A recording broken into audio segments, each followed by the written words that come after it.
Hey, what's up mga boss? Ngayong araw na to, meron na naman tayo ditong i-unbox at the same time i-review natin. Ang sapatos na to mga boss is GT Jump Academy EP. So, ayan siya.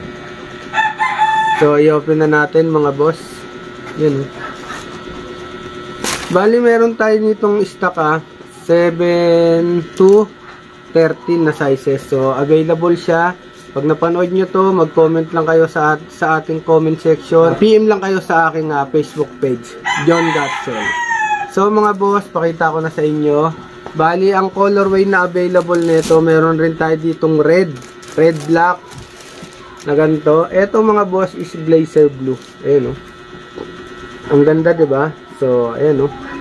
Ganito yung design niya mga boss. Tapos yung pinaka maganda lang dito sa sapatos na to is napaka comfortable isuot, and then pagka tumatalon tayo mararamdaman natin yung impact ng pagsalo ng sapatos na to sa paa mo.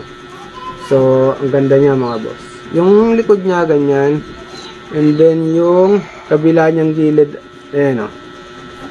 Etong logo na to, may kita natin to sa mga Nike shoes kasi pagkakalam ko is Nike yan. Ayan.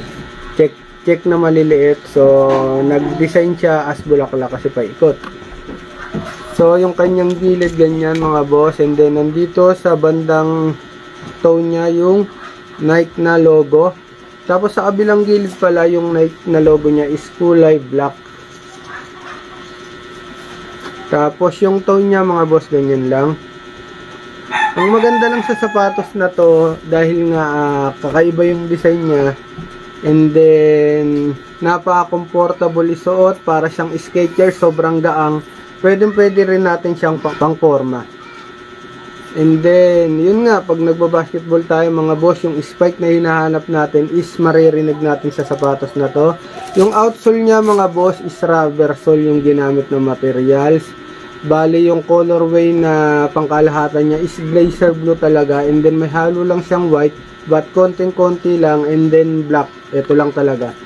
Yung outsole niya mga boss, napaka-makapit na ito. Tapos, andyan yung mahabang nakabaon, tapos nakalagay dyan yung Nike na logo. Napakakapit talaga. Tapos, yung cushion niya mga boss, ayan. Hindi siya makapal, so hindi rin siya manipis, so hindi siya snug fit. So, TTS to mga boss.